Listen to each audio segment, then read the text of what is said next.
नमस्कार, मैं हूं आपके साथ पराग गुप्ता और आप देख रहे हैं India news. Uttar Pradesh Uttarakhand UP में पहली बार आयोजित हो रही 3 दिवसीय डीजी कॉन्फ्रेंस का आज दूसरा दिन है। यूपी की राजधानी लखनऊ में देश की सुरक्षा को लेकर शुरू अखिल भारतीय डीजी कॉन्फ्रेंस में आज प्रधानमंत्री नरेंद्र मोदी ने शिरकत की। यहां उन्होंने देश की आंतरिक सुरक्षा से लेकर बाहरी सुरक्षा, तटीय सुरक्षा, वामपंथी उग्रवाद, नार्कोटिक्स, साइबर क्राइम जैसे महत्वपूर्ण विषयों पर चर्चा की। उत्तर प्रदेश के मुख्यमंत्री योगी आदित्यनाथ 23 नवंबर को नोएडा इंटरनेशनल एयरपोर्ट के शिलान्यास की तैयारी का जायजा लेने गौतम बुद्ध नगर आज जाएंगे।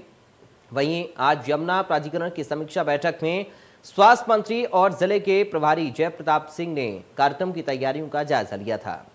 कृषि कानूनों की वापसी पर सियासत जारी है। कांग्रेस महासचिव प्रियंका गांधी ने एक तरफ केंद्र सरकार के फैसले का स्वागत किया है, तो वहीं दूसरी ओर पीएम मोदी को चिट्ठी लिखकर लखीमपुर खीरी कांड में पीड़ितों को न्याय दिलाने की मांग की है। उधर मायावती ने कृषि कानून पर ट्वीट करते हुए कहा है कि कृषि कानून की वापसी चुनावी स्वार्थ है। साथ ही मायावती ने एमएसपी पर गारंटी कानून बनाने की भी बात कही है और किसानों पर दर्ज केस वापसी की मायावती ने मांग की है। तो आज चर्चा इन्हीं 4 बड़ी खबरों पर हम करेंगे और शुरुआत करते हैं अपनी पहली खबर के साथ। यूपी में पुलिस मुख्यालय में डीजी आईजी कॉन्फ्रेंस और ऐसे में प्रधानमंत्री मोदी, गृह मंत्री अमित शाह एनएसए मौजूद इस कॉन्फ्रेंस में रहे। 5 घंटे तक कॉन्फ्रेंस में प्रधानमंत्री मौजूद रहे। देश की आंतरिक सुरक्षा को लेकर मंथन इस कॉन्फ्रेंस में चला।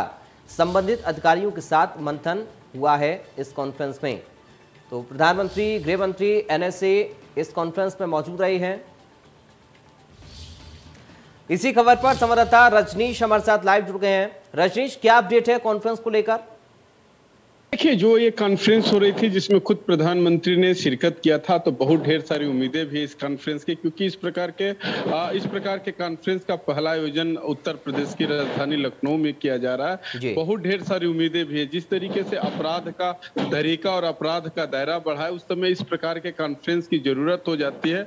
रही बात प्रधानमंत्री के कार्यक्रम में शरीक होने की, तो प्रधानमंत्री समय समय पर लोगों को मनोबल बढ़ाने के लिए, चाहे आप देख लीजिए जब कोरोना काल था तो स्वास्थ्य कर्मियों को लेके वो थल सेना, वायु सेना, तो कहीं ना कहीं एक जरूरत आन पड़ी थी कि पुलिस बल को भी मनोबल को बढ़ाया जाए। और इस ऐसे कार्यक्रम में अगर देश का पीएम मुखिया नरेंद्र मोदी रहेंगे तो जाहिर सी बात है कि डीजीपी का मनोबल बढ़ेगा, हौसला अफजाई होगा।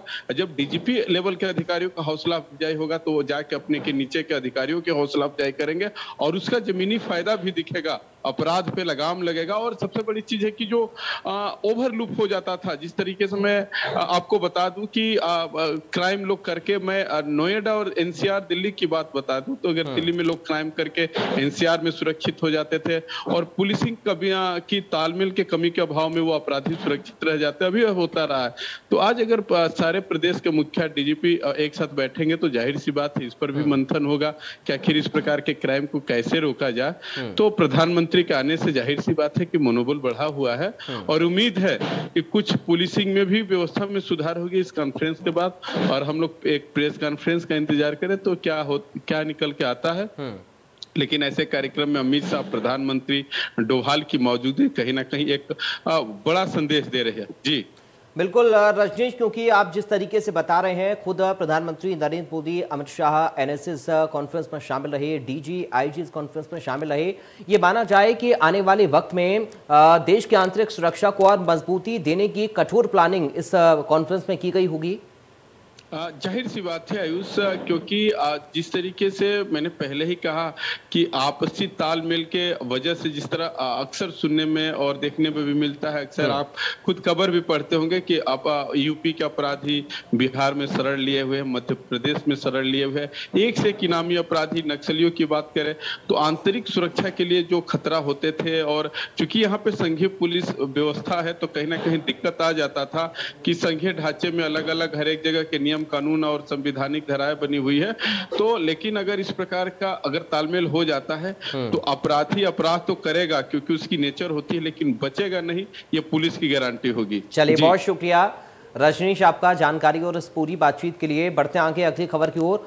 25 नवंबर को नोएडा इंटरनेशनल एयरपोर्ट का शिलान्यास होगा। प्रधानमंत्री नरेंद्र मोदी इस एयरपोर्ट का शिलान्यास करने वाले हैं। 23 नवंबर को सीएम योगी तैयारियों का जायजा लेने के लिए जाएंगे। सीएम योगी आदित्यनाथ अधिकारियों के साथ समीक्षा बैठक भी करेंगे और आज स्वास्थ्य मंत्री ने यमुना प्राधिकरण की समीक्षा बैठक की है। तो ये बड़ी जानकारी आपको बता रही है। 25 नवंबर को शिलान्यास करेंगे प्रधानमंत्री एयरपोर्ट का और 23 नवंबर को मुख्यमंत्री तैयारियों का जायजा लेने के लिए मौके पर पहुंचेंगे। सीएम योगी अधिकारियों के साथ समीक्षा बैठक भी करेंगे और स्वास्थ्य मंत्री ने यमुना प्राधिकरण की आज समीक्षा बैठक भी की है। तो ये बड़ी जानकारी आपको बता रहे हैं, बड़ी और अहम खबर। 25 नवंबर को नोएडा इंटरनेशनल एयरपोर्ट का शिलान्यास प्रधानमंत्री को करना है और उससे पहले 23 नवंबर को सीएम योगी पीएम के दौरे की तैयारियों को देखने के लिए वहां पर जाएंगे। अधिकारियों के साथ समीक्षा बैठक भी करेंगे। स्वास्थ्य मंत्री ने यमुना प्राधिकरण की समीक्षा भी की है।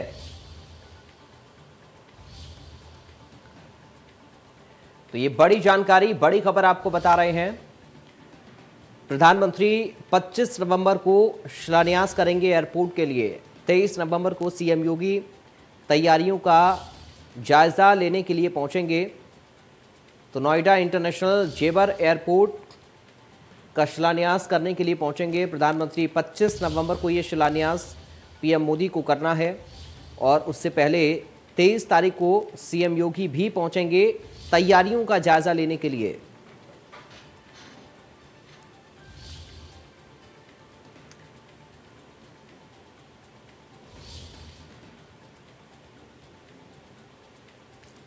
तो 23 नवंबर को तैयारियों का जायजा लेंगे सीएम, अधिकारियों के साथ समीक्षा बैठक करेंगे और स्वास्थ्य मंत्री ने यमुना प्राधिकरण के अधिकारियों के साथ समीक्षा बैठक की है।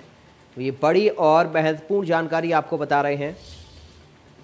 25 तारीख को प्रधानमंत्री को शिलान्यास करना है नोएडा इंटरनेशनल जेवर एयरपोर्ट का और उससे पहले 23 तारीख को सीएम योगी आदित्यनाथ तैयारियों की समीक्षा करेंगे। तैयारियों का जायजा लेने के लिए पहुंचेंगे मुख्यमंत्री और अधिकारियों के साथ भी बैठक करेंगे वो। उसके बाद 25 नवंबर को प्रधानमंत्री जेवर एयरपोर्ट का शिलान्यास करने वाले हैं। तो जेवर इंटरनेशनल एयरपोर्ट का शिलान्यास प्रधानमंत्री के हाथों होगा। 25 नवंबर को शिलान्यास होने जा रहा है।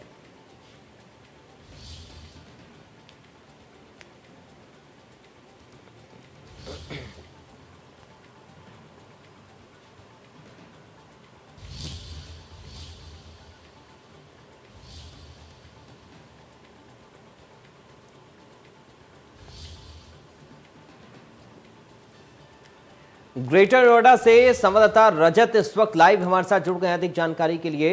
रजत, क्या कुछ जानकारी मिल रही है इस शिलान्यास कार्यक्रम को लेकर? 25 नवंबर को प्रधानमंत्री शिलान्यास करेंगे और उससे पहले सीएम भी जाएंगे।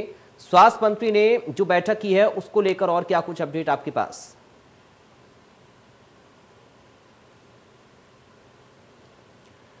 रजत, आप मेरी आवाज सुन पा रहे हैं?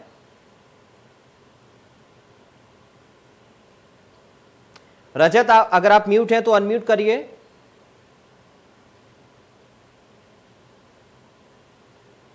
चलिए, लगता है संपर्क नहीं हो पा रहा तकनीक की खामी की वजह से।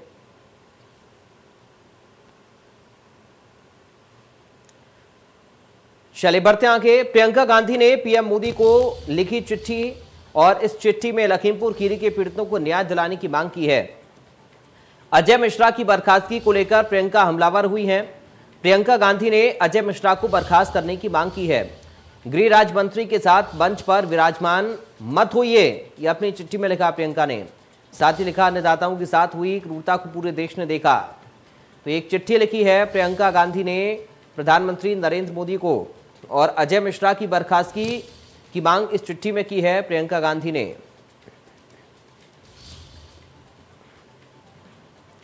गृह राज्य मंत्री के साथ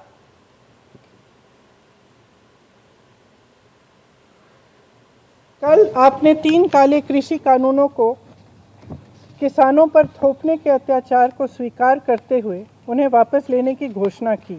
लखीमपुर किसान नरसंहार में अन्नदाताओं के साथ हुई क्रूरता को पूरे देश ने देखा। आपको ये जानकारी भी है कि किसानों को अपनी गाड़ी से कुचलने का मुख्य आरोपी आपकी सरकार के केंद्रीय गृह राज्य मंत्री का बेटा है। राजनीतिक दबाव के चलते इस मामले में उत्तर प्रदेश सरकार ने शुरुआत से ही न्याय की आवाज़ को दबाने की कोशिश की है। माननीय उच्चतम न्यायालय ने इस संदर्भ में कहा है कि सरकार की मंशा देखकर लगता है कि सरकार किसी विशेष आरोपी को बचाने का प्रयास कर रही है। लखनऊ आगमन पर आपका स्वागत। कल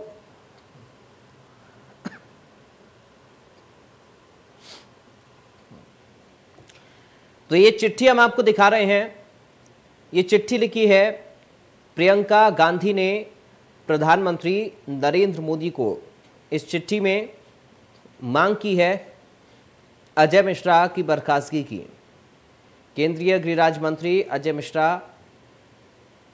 अपने पद पर मंत्रिमंडल में बने हुए हैं, उन्हें बर्खास्त किया जाए, ऐसी मांग प्रियंका गांधी ने अपनी चिट्ठी के जरिए प्रधानमंत्री से की है।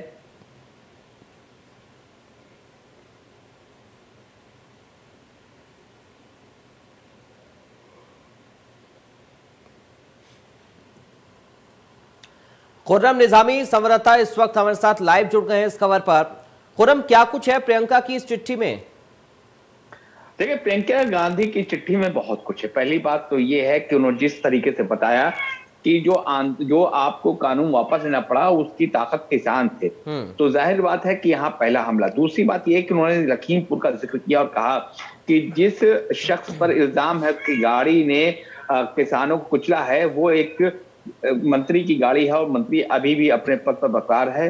वो बात कर रही है जमीश टेमी की, जो कि गृह राज्य मंत्री है। तो यानी कि उनका ये कहना है कि जब तक उसको नहीं हटाएंगे, जितने किसानों ने अपनी जान गंवाई है उनको इंसाफ नहीं मिलेगा। तो एक तरफ तो ये कहना कि जो आंदोलन था वो सिर्फ इसलिए खत्म हुआ क्योंकि किसानों की ताकत ने, किसानों को एकजुटता ने उनको झुकाया। कहीं क्रेडिट उन्होंने नहीं लिया, कहीं उन्होंने पॉलिटिकल जिक्र नहीं किया, सिर्फ किसानों को पूरी क्रेडिट दिया। तो ये बताता है कि प्रियंका गांधी जो है किस तरीके से राजनीति कर रही है और किस तरीके से हमला कर रही है योगी और केंद्र और राज्य सरकार पर। उनका साफ तौर पर उन्होंने किसान को एक मुद्दा बनाया है, किसानों को कहा है कि जब तक इंसाफ मिलेगा वो लड़ते रहेंगे और उनके पक्ष में खड़ी रहेंगी।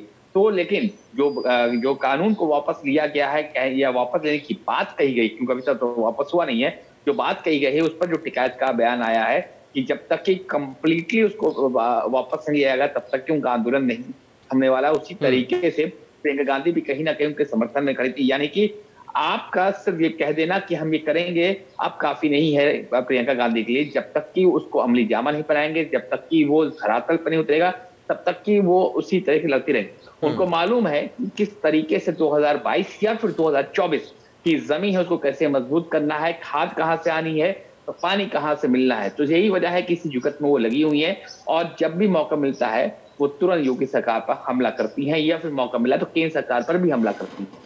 बहुत शुक्रिया आपका खुर्रम जानकारी और इस पूरी बातचीत के लिए। बढ़ते आगे, बीएसपी सुप्रीमो मायावती ने ट्वीट किया, कृषि कानून वापसी पर मायावती बोली, ये चुनावी स्वार्थ और मजबूरी का फैसला है, इस बारे में कुछ और ठोस फैसले जरूरी हैं।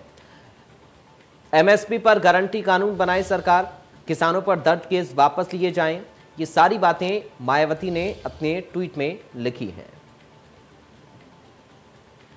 तो मायावती ने कहा कि चुनावी स्वार्थ और मजबूरी का फैसला है, इस बारे में और ठोस फैसले जरूरी हैं। एमएसपी का जिक्र भी अपने ट्वीट में मायावती ने किया और कहा कि एमएसपी को लेकर ठोस कानून बनना चाहिए। तो ये ट्वीट हम आपको दिखा रहे हैं मायावती का। कृषि कानून वापसी पर बोली है मायावती। उन्होंने ट्वीट किया है और कहा कि ये चुनावी स्वार्थ और मजबूरी का फैसला है, इस बारे में कुछ और ठोस फैसले लेने की जरूरत है। एमएसपी का जिक्र भी अपने ट्वीट में किया मायावती ने।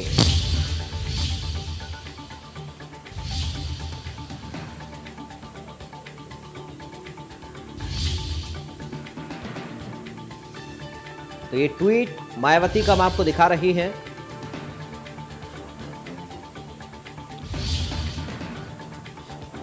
मायावती ने अपने ट्वीट में इस फैसले को मजबूरी का फैसला बताया, स्वार्थ का फैसला बताया, एमएसपी का जिक्र किया।